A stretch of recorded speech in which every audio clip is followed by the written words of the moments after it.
You're listening to the A Bit From Within podcast with Felicia Marty. It's so much harder to choose you or to choose to be positive or to see small wins when you are fighting a battle against yourself, when you are doing things that don't feel right to you or that you know are bringing you so much stress. And this is why I believe so strongly in the practice of tuning into yourself. Hi there, and thank you so much for joining me today for a new episode of the A Bit From Within podcast. My name is Felicia. I'm a self-care specialist as well as a certified astrologer, and every week I come here to share a little bit from within with you. Something from my heart, something from my head, usually a little bit of both. Ways that we can make our life better by choosing to think of things differently. I truly believe that little changes can lead to really big results in our life. And sometimes it doesn't even have to do with what we do or what we're trying to prove through our actions, but it's really just about getting out of our own way. And of course, I believe there are so many ways for us to do that. Listening to podcasts, right? Surrounding yourself with people who are positive or inspiring or just help you feel like you're not alone, who comfort you. All of that is so good for your soul. That I believe is a self-care tool. I also help with other kinds of self-care tools like teaching yoga, teaching meditation. But even more than that, I think there's so many ways that you can find self-care.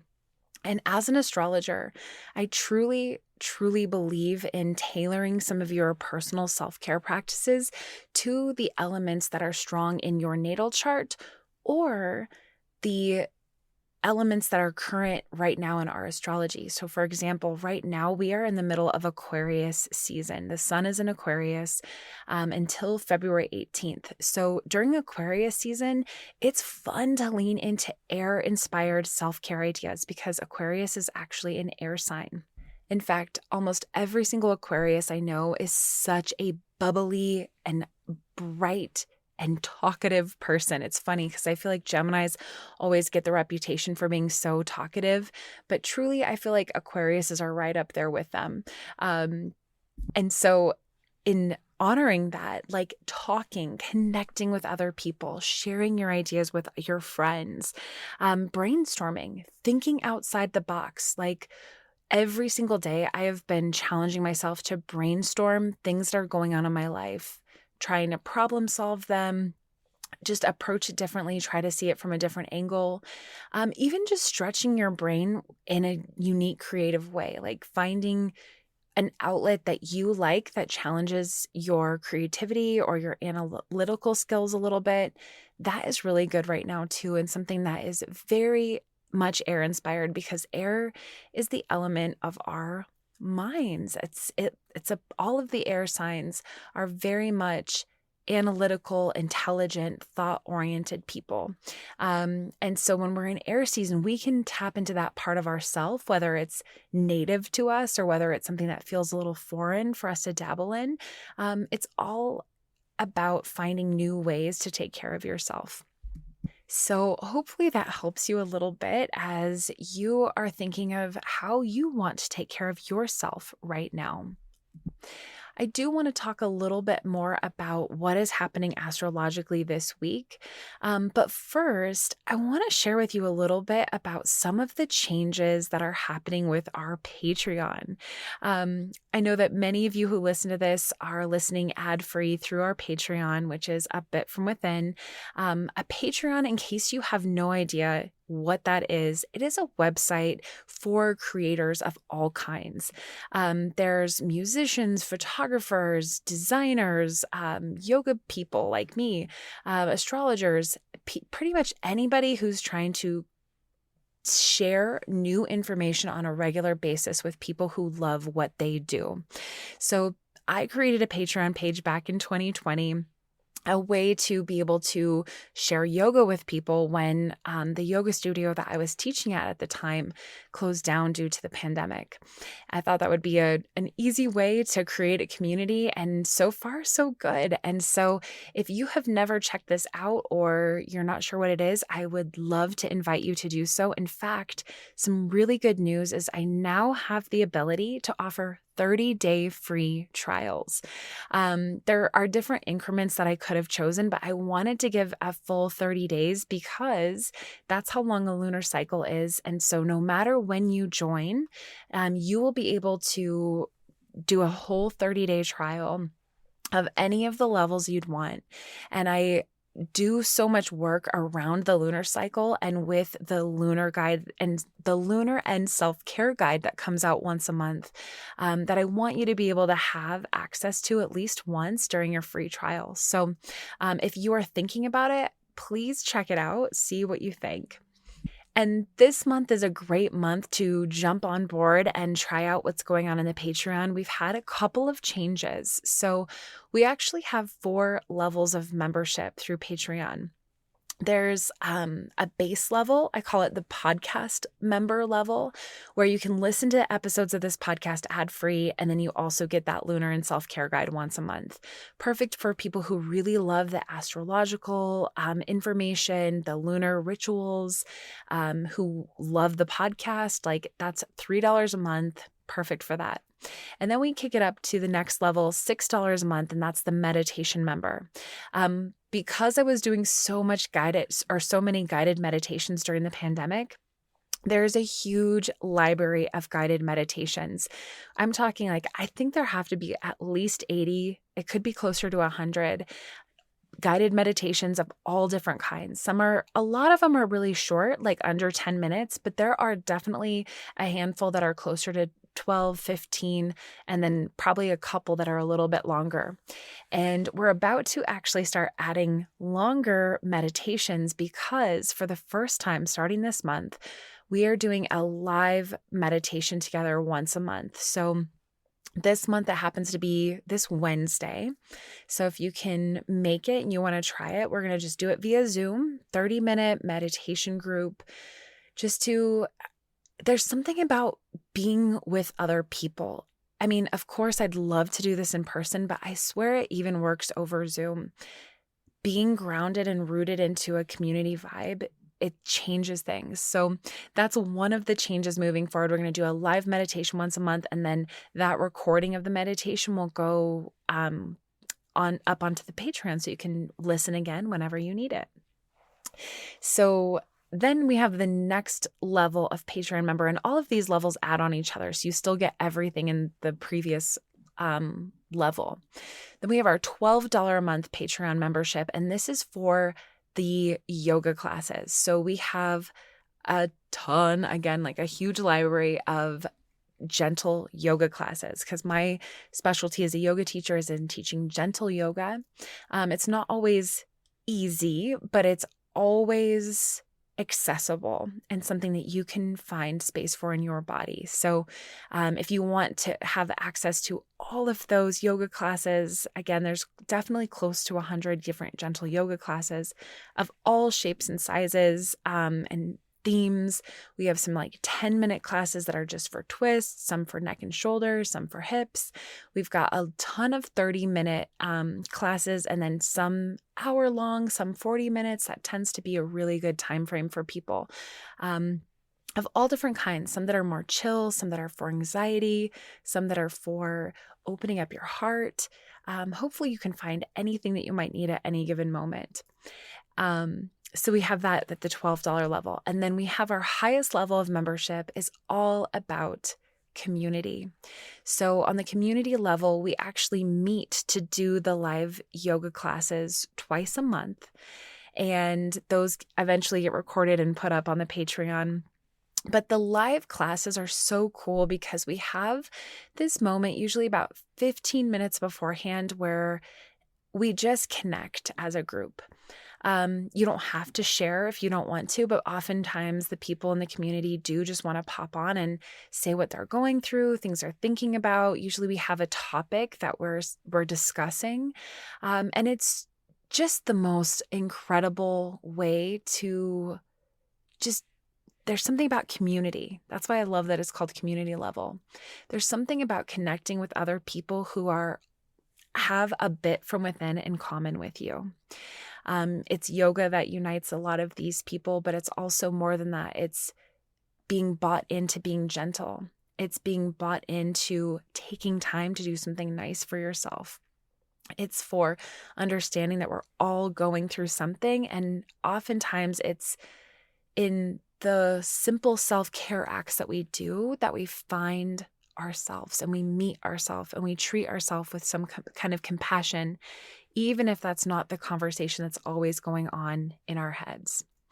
So, that is the community level. And a brand new offering starting this month is we're starting a book club at that level. So this month I've picked out our first book, and it's this book that I'm absolutely loving right now. It's called The Courage to Be Disliked. It's the Japanese phenomenon that shows you how to change your life and achieve real happiness. And this is by, and please forgive me if I pronounce these wrong, but I believe it's Ichiro Kishimi and Fumitaka Koga. These are Japanese authors, and this book has been phenomenal. It's read like a conversation back and forth between a student and a philosopher.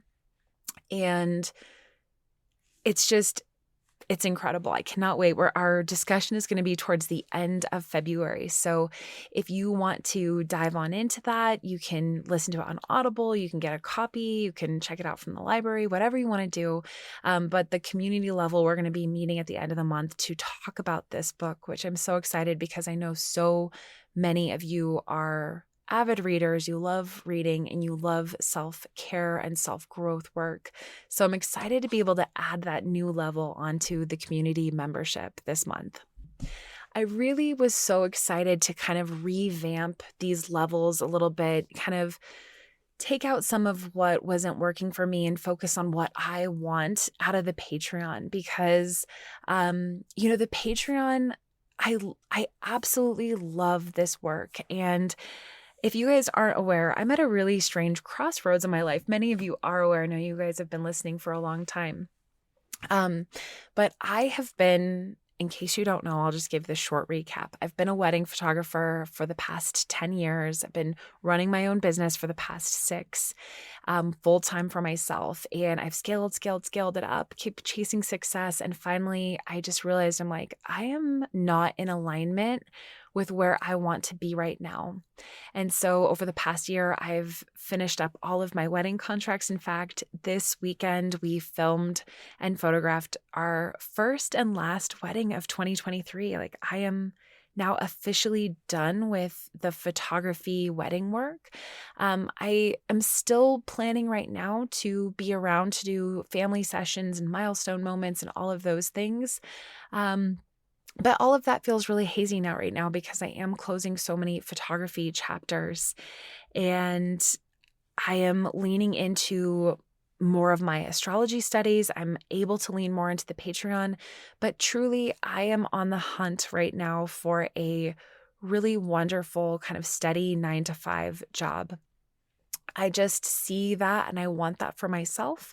I want the stability. I want the joy of working with a team, working for something I believe in. So I'm pursuing that right now. And so as I have been sitting with this and striving for this, I wanted to think about, like, what do I want to get out of the Patreon? Because I don't want to ever do my yoga work, my self-care work, my astrology work, in the same way that I had to do my photography work. I really got a taste of what life was like when all of your bills and your livelihood are riding on you doing something that you love and care about, and how fast that can take the joy out of it and put instead tremendous stress and pressure on it. And while I do believe that for me, for a long time, that worked really well with photography, it's something that I don't ever want to hold these sacred treasures and these things that mean so much to me too. I mean, if I could, I would just do it for free. But I guess what I'm trying to say is like, I'm not making enough money from this work that I'm doing to be able to live off of. And I want that to be okay. I don't want to feel that pressure. I want it just to be a wonderful mutual exchange, an awesome community where people feel like what I've created is worth investing in, and they don't have to feel any kind of salesmanship from me. I don't want that to be the case. So something that I've just been thinking a lot about, and as I've been thinking about this, I'm like, I love the community aspect. I love reading. I've been wanting to do some kind of book club for a while. That was a must figure out for me. And then I really have just loved, when I started out with a Patreon, I didn't have live classes. I was just recording them by myself and then putting them up because I didn't want to feel like, oh my God, how am I going to coordinate people's schedules? Like that is such a hard part of running a yoga business, finding time slots that work for you and for other people to attend. And I just want it to be like accessible for everyone every single week. If you could only do it on a Monday morning, if you could do it on Wednesday night, if you could do it on a Saturday afternoon, like whenever you needed to do it, there was a yoga class there for you. And so I was recording them by myself. And then when finally, it must have been like a year and a half or so ago, maybe a year ago, we switched over to doing them live so that we could have that community aspect. And it was such a game changer. Like, even if there's just a small number of people there, it changes how it feels for me to teach the classes, and the connection is so important. And so I realized, I'm like, it's time to do that same thing with the meditations, because as much as I usually would record them right here when I sit down to record a podcast, I'd pair it with some meditation. And it was fine, but it felt right to switch that to a way that we could do it together. So I'm very, very excited. I hope that if you're interested, you check it out. Or if you are a current Patreon member, I know you're listening to this, I hope that you feel kind of inspired and excited by some of these shifts. And I just know I can't wait to connect with you. It means the world to me. Okay, so enough about that. Thank you for letting me share all of that with you. That was definitely a bit from within. Let's talk a little bit about what's happening astrologically this week. As we begin this week, we are coming off of a full moon. A full moon. I was very excited about this full moon. For me, I was just feeling I've been really tuned into this lunar cycle in particular. I mean, I'm always tracking them, but this one in particular, because of timing of certain things, I'm just very aware of like, okay, this is the moment to really culminate, feel the celebration. I mean, our last wedding was this weekend. For me, that felt just like, oh my gosh, this is a culmination of so much. And I am letting go of different ideas, things this has been, the stress, the pressure, leaning into the excitement, the joy, the celebration. Like, this is what full moons are all about. So just feeling very in tune with the full moon. And then today I spent the hour before recording this podcast doing my full moon ritual. So sitting here, got some incense going, dropped into some meditation, and then just journaled over everything that I am frustrated by and feel like is not working in my life. And we're going to talk about this more later today, but I found myself also very clear about the things that are working in my life. And so I did note down those things too. But for this full moon ritual, and the full moon is in Leo, I just felt like I wanted to get out some of that physical energy. So ripped up that piece of paper, just kind of jumped up and down, got rid of it from my body, like got it out. And then I kind of paired it with a little bit of EFT, which is emotional freedom technique.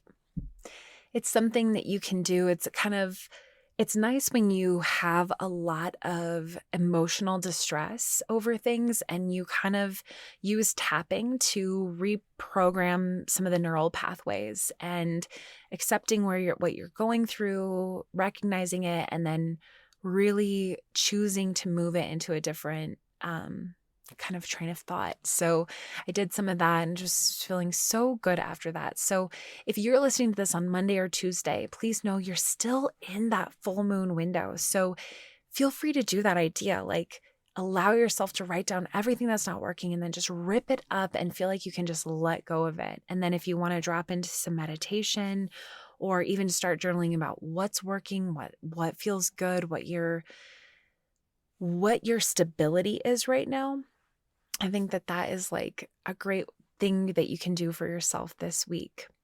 Now, the other thing that we have coming up that I wanted to make sure to touch on is that we have, for the first time in a little while, the planet Mercury is switching into a different sign. Now, this isn't going to be happening until February 11th, so it's towards the very end of the week. But Mercury has been in the sign of Capricorn since December 6th. Now, that might not seem like a long time, but actually, Mercury usually changes signs every like 3-4 weeks, like about a month. And then it goes through these retrograde periods that you've probably infamously heard about, Mercury retrograde. And for this one, because that Mercury retrograde happened in the sign of Capricorn, it spent extra time here. So what I want you to be aware of over this next week is how your mind set changes. So Mercury rules coordination, communication, travel, technology, because technology is coordination and communication, and so is travel. So in the sign of Capricorn, where it is very no nonsense. It is very straightforward. It likes to be very rational about things. There's a seriousness to it. I always think about that with like New Year's energy, because usually sometime around New Year's, we experience this Mercury in Capricorn. And there is a kind of seriousness about this time of year where you're like, okay, this is what I need to get done. This is what's practical. Let's get down to business. Let's put things into order. And I think for me, I've noticed that quite a bit. Now, of course, how this interacts with you in particular kind of depends on your own natal chart. So if you're like, nah, that doesn't sound like me at all, that might be the reason why. But I would say this final week of this transit, it'll be really good to lean into a little bit of that practicality, that seriousness, alongside of Sun being in Aquarius. That's what I said. You can do some really great brainstorming this week. And then, of course, after this week, Mercury is going to move into Aquarius and it's going to get a lot more ideas going, a lot more inspiration, a lot more activity in the mind, which can be really good and inspiring if you've needed a shift, or it might just take you too far up into the clouds and you might need some of this practicality. So that's why I say this week is going to be a great week to do that if you're looking for something a little bit more particular to hone in on.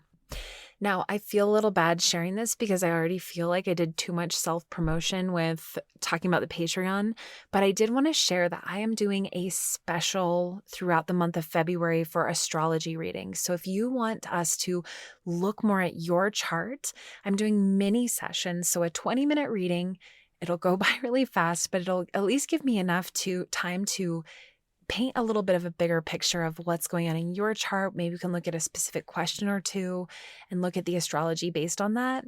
So 20-minute session for $25 all through the month of February. I have a link from my website. So if you go to abitfromwithin.com/links, LINKS, you can see, I think it's the second button. It's like book a little slot for your reading. So if you are interested, you can totally do that. It would be so much fun. And I forgot to mention with the Patreon, I've also added discounts for any kind of reading or anything off my website. So different tiers get from 5 to 20% off of different things. So if you are interested in that, let me know. We'll get you all taken care of and would be so much fun to look at your chart. And I was thinking that with this month being Valentine's, it might be fun to do like couples readings. So I've actually have 2 different couples booked right now where we're going to be doing both charts and talking about it together and some of the ways that they can understand things about each other. So if that seems like something fun you'd want to do to celebrate this month, we can do either like back-to-back mini sessions, or if you want to do like a longer, like full hour for both of you and then kind of do it like that, we could do that as well. So just let me know what you need. I'm here for you. I love this stuff and it's so incredible. Like I spent the earlier afternoon working on one of these couples readings together, and it is just such an honor to be able to look at the way that the planets are interacting in somebody's chart, and then to be able to pair it with another person and be able to get ideas around how to communicate better, what could get in your way, how to stay out of defensiveness. Like all of that can come up in these astrology charts. So if that's something you're interested in and you geek out on it as much as I do, definitely hit me up. I would love to connect with you on that. All right. I promise you that's it for the self-promotion. We're going to take a quick break. And when we come back, and we're going to be talking all about small wins and how to focus on what's going right. So 2 weeks ago, we brought a new little puppy into our lives. His name is Nash. And if you haven't heard the episode about the lessons from puppyhood of the first week with Nash, or the first few days actually with Nash, you can go back 2 weeks ago and check out that episode. But this puppy, gosh, he's so cute. He's a little golden retriever puppy. He's got the best little personality. It's so different from our other dog, Brad. And I just knew this was going to be hard in January. This puppy does not like to be potty trained. He's just, potty training him has been a total nightmare. It's been a lesson in letting go.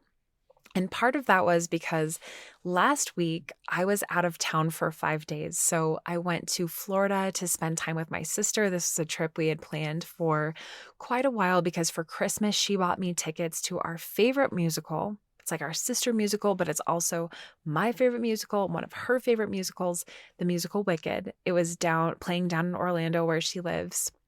And so I told Dave when we were thinking about getting Nash, our dog, I said, I'm going to be gone. Are you sure that you can handle puppy time? Because being with a puppy is so hard. Like you got to take him out all the time. And he ended up having, you guys, I can't believe we're 25 minutes into this episode and I'm just now talking about this. He had the roughest weekend, and not just because this little guy does not want to be potty trained. He is not into it. It is just, he is oblivious to this. Which I'll dive into my theories on that in a moment. But also because one, Dave had pulled his back out the week before I left. So he was still having a bad back, on the mend from a bad back as I was gone. Two, so our dog had Giardia. I don't know if I'm saying that right. It's like a parasite that causes a lot of diarrhea. So he was on medication for that. And then what I didn't know is that puppies do not get over this very easily. It's a very hard to get them through it because they are, they lick their own butts and they reinfect themselves. And so it's really challenging. So I had taken him to the vet the day before I left, and had another panel done, had our vet check him out, just get on the same page with our vet. So of course, Saturday morning, as I'm leaving for Florida, we get the call, hey, yes, your puppy still has Giardia. You need to come get medication for him. And that night, so sorry, I'm a little confused, but Friday night, so the night before I took off on the airplane, our other dog wakes up in the middle of the night, like vomiting in our room and having really bad diarrhea outside because I took him outside right away.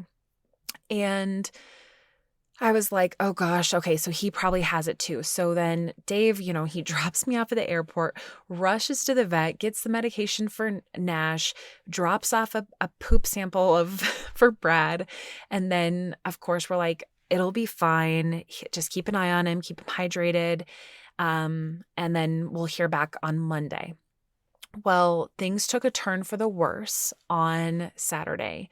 They, ugh, so Brad stopped eating and he got like pretty sick overnight. He started vomiting a lot more, couldn't keep anything. Well, he wasn't even trying to put anything down, but he was still vomiting. And so Dave, calls me on Sunday morning and he's like, I've got to take him to the pet ER. Like, this is not good. And we're like, okay, yes, do that. So I had to take Brad to the pet ER and they gave him, some fluids and checked him out. And they were like, they did an x-ray to make sure he hadn't eaten anything, which he had like a really inflamed large intestine. And they were like, well, Labradoodles, which he's a Labradoodle, Labradoodles are notorious for eating socks. And I'm like, no, he definitely did not eat a sock. Like, I know my dog. But then I'm also like, maybe he's so stressed out from having a brother that maybe he did eat a sock. So like, what is going on? And I'm in Florida, like away from all of this, trying to figure all of this out. And Dave, was taking care of it. Meanwhile, we have a little puppy at home and the other one's in the ER and he's by himself here. It was just absolutely crazy. So anyway, a long story. I could make this a long story. Long story short, Dave brings him home, but he continues to vomit when he was given the medication that was like, he will not vomit. They were like, if he vomits, you need to bring him back to the ER. So there Dave goes back to the ER. And keep in mind, you guys, it was like 3 degrees here. It was so cold while I was in Florida, which I'm so grateful to have escaped that, but it was so cold here. As you can see in a second, like this coldness does not help with the potty training. So Brad ended up getting checked into the ER overnight. He had to stay there on fluids and just get better. And luckily by Monday morning, he had kind of rounded the corner. They kind of got him through it. They really believed that it was just like a gastroenteritis, or I'm probably not pronouncing that right either. But he had to get put on all of the medications, and you can imagine what that day of vet bills was like. But you know what? It's fine. I mean, I say that with a big smile on my face because I'm like, this is the moment. The test comes when you are ready for it, right? And I am at a place where we talked about this last week, like the power of your words and how you're going to approach things. And that's not to say that you can't be like, this is shit or this is really bad. I'm not like positive vibes only, but I do believe that your perspective overall is everything. And so I'm like, I have to live this out right now. Like there's one thing that Dave and I always say about money, especially when things get hard with bills, like hospital dog bills, is there's more where that came from. There's more where that came from. We can always make more money, but we can't replace Brad if anything happened to Brad. So we're just so glad that he was okay. And I was just so grateful to Dave that he was able to take care of both of our boys and get them on the medicine to get them better, feed them special diets, all of those things while I was gone and able to be on an amazing Florida vacation. I had so much fun with my sister. We had a lot of fun, and maybe I'll share a little bit more about that as I go more into these small wins. But going back to Nash, he's been so hard to potty train. And I think it's for, a lot of different reasons. I think being a winter puppy is really hard. And then as soon as we got him, there was still so much snow on the ground. And I swear, at first we had 2 really solid days where like the temperatures were in the like high 20s. The snow was not like packed down and frozen yet. And those 2 days went well. And then that snow got packed down and became ice. And as soon as that happened, potty training started going out the window. And then everybody got sick. And then I was gone. So I couldn't control who went out when, and that's fine. And then I came back and trying to reintegrate and get back on a schedule and everything while it's been so cold out And it's just been really hard. And now I fully think that he is like, ooh, I love the inside of our house so much. I love it here. I feel so safe inside. I can just go whenever I want. That is his philosophy. I'm telling you guys, I spend hours outside with this little guy. He's gotten a lot better at his poops outside. And this is where we start talking about small wins. One thing I've noticed this week since I got back from my vacation with Nash is that I can get really down really fast when it feels like, oh my gosh, we've had 4 accidents in the past hour and I keep taking him outside. And then as soon as I come inside, he's peeing on the floor. Oh, and then I'm like, nope, I can't. If I focus on that, I'm only going to spiral. Is it a little frustrating in the moment? Yeah. Who wouldn't get frustrated by that? But does this mean anything in the long run? No. You know why? Because this is a temporary moment in time. And I fully believe that. These days are so short. His bladder is so little right now. He's so cute and he's so sweet. And I just want to be in the moment with him. And so instead, when he does go outside and he poops outside and we make that happen, I am just like, yes, we are focusing on the wins here. So there might be some days there are more accidents than outside, and that's fine. We have some wins. We might have some losses, but we have some wins. And I've just kind of let this, it feels so good to focus on that, and it changes how I feel on the inside.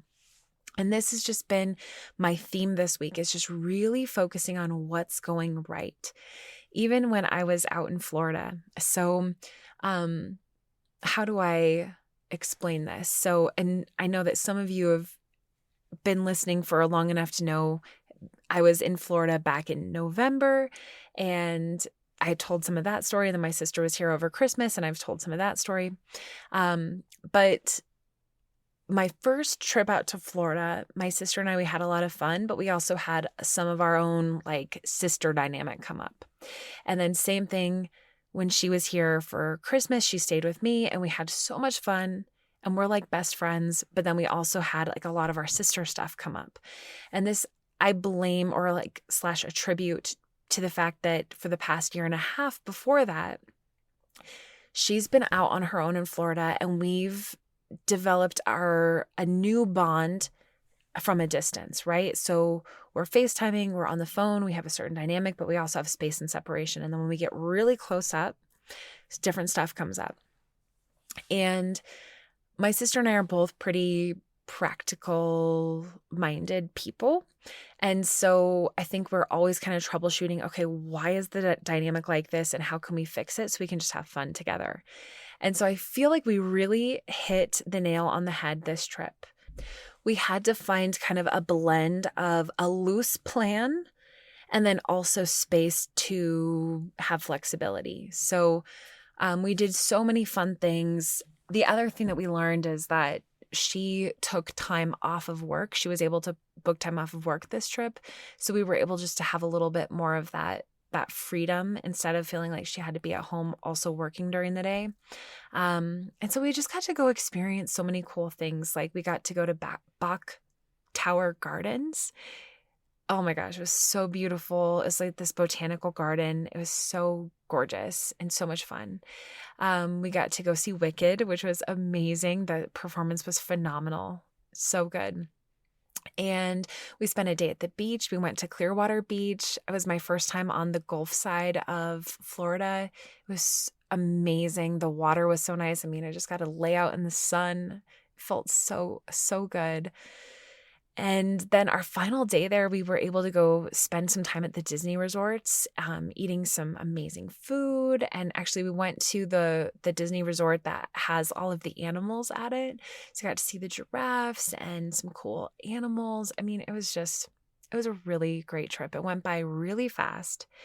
And I just tried to soak up every moment of that. And I will say that, again, that's kind of where I started thinking about these small wins as well, not just with Nash, but also like, was today a win? was this conversation a win? Like just trying to stay more mindful about what's going right.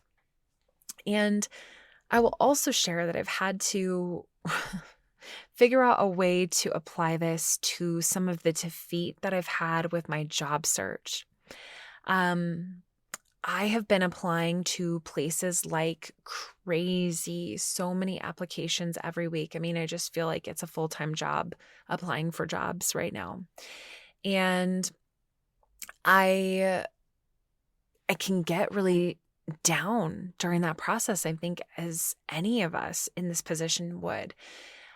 Trying to feel like, is anybody going to see me? And then I did have an interview last week, but then they didn't tell me until the interview that they can't hire people who live in Colorado. So that interview quickly dissolved. And it was frustrating because that wasn't in the listing. And then they knew my location. So that just felt like an administrative miss. But that was disappointing.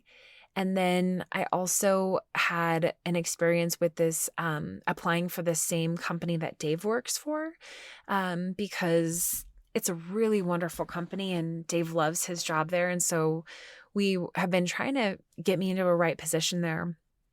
And they had a new job opportunity come up and Dave was like, you have to apply to this. And I'm like, I don't know if they're going to let me apply because I've already applied for a job there and they had rejected me back in November. And he's like, just try, like, it'll be fine. It'll be great. And sure enough, they had rejected my application, like right as soon as it hit their system, just because it was like a reapply. And again, that's not a big deal, but it was a rejection. And so what I've been trying to focus on for small wins in this job search is just the feeling of clarity.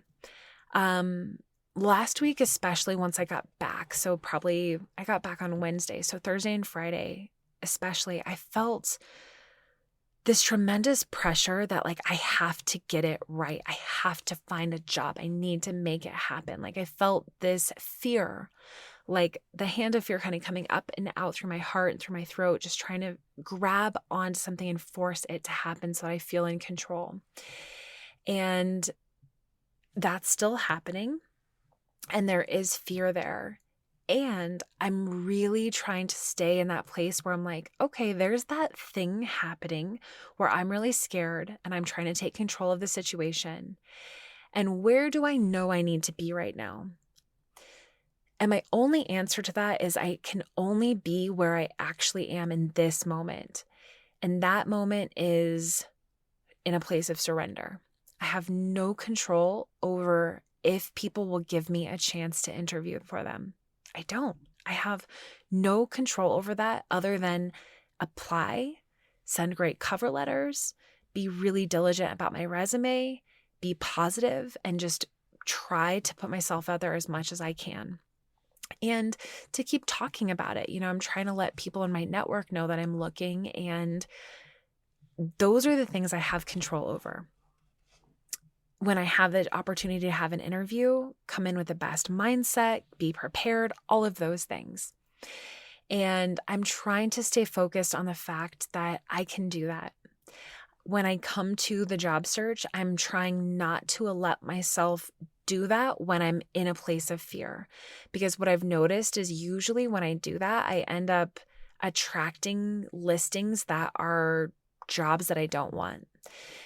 And instead, I'm trying to do it when I'm like, okay, this is another moment for me to attract a lot of different options or a lot of different possibilities.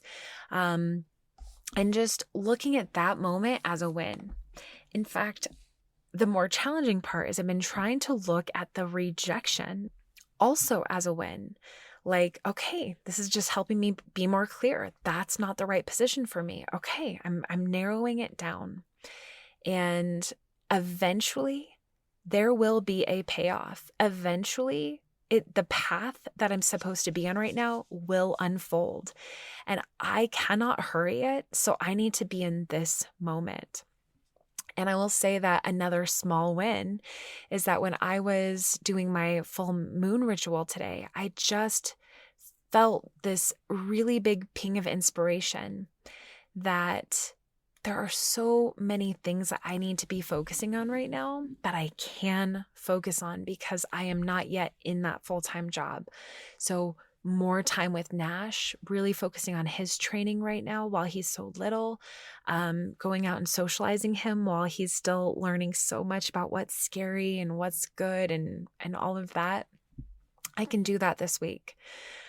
We are desperately outgrowing our house and ready to find a new house. And so I realized during my ritual today, because I told you I was writing down all of the things that I find really frustrating or limiting right now. And I'm like, this house is driving me nuts. Like I just feel like we have outgrown it for so long. And now let me be dramatic for a second. I literally feel like the walls are crashing in on me. And so I'm like, you know what I can do is I can start packing up things so that when we are in a position to find the new house and put this house on the market, that we are ready to go. I can do that. That will be a win. And the final thing on the small win thing that I've been focusing on is just in my relationship with Dave.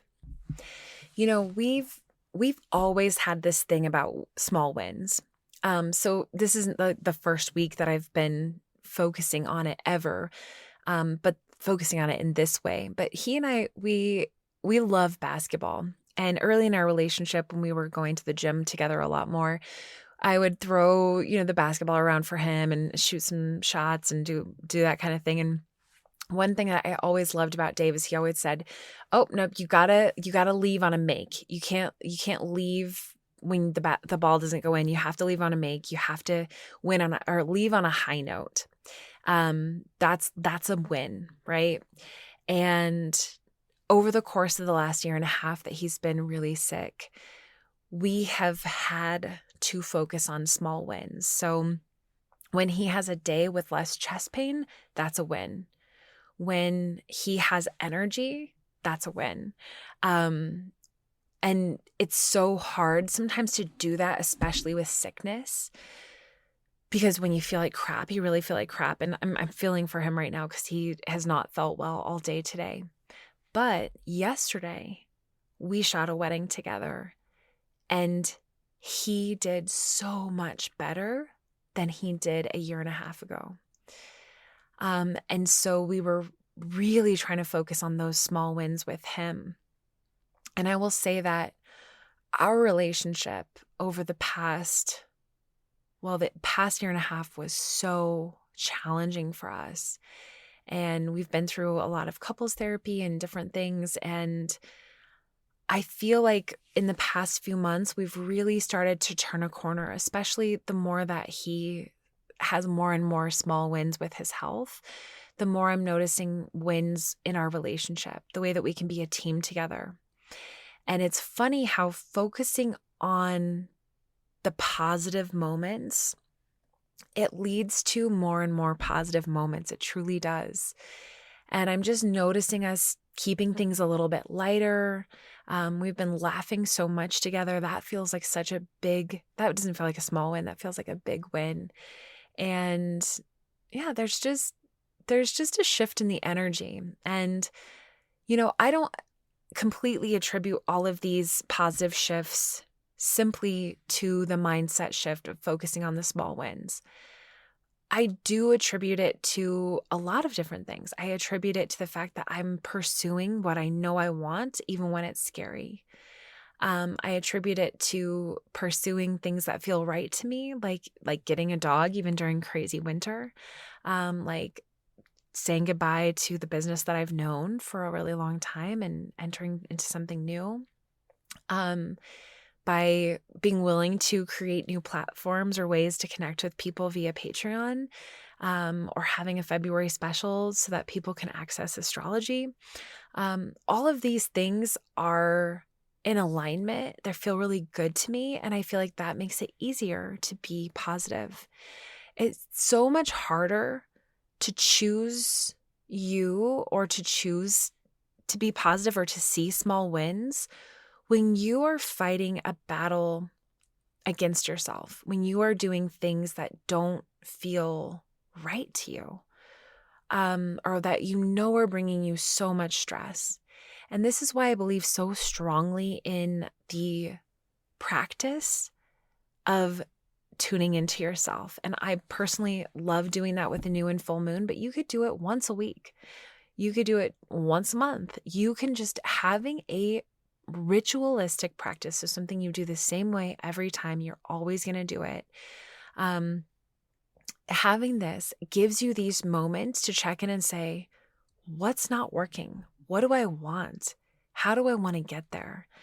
And I'm sure you already have at some point in your life. If not right now, you will shock yourself at what you can create for yourself with awareness and intentionality. So I hope that somehow in this crazy episode, we've talked about a lot of different things. I hope that you are inspired to find your small wins this week and to keep tuning in to you, because you really, truly do matter so much. All right, I think we're going to end today's episode there. Today we're going to do, we always end each episode with a card drawing. So this is the Namaste Stress Less cards. We're just going to shuffle these and see how the universe wants to contribute to today's conversation.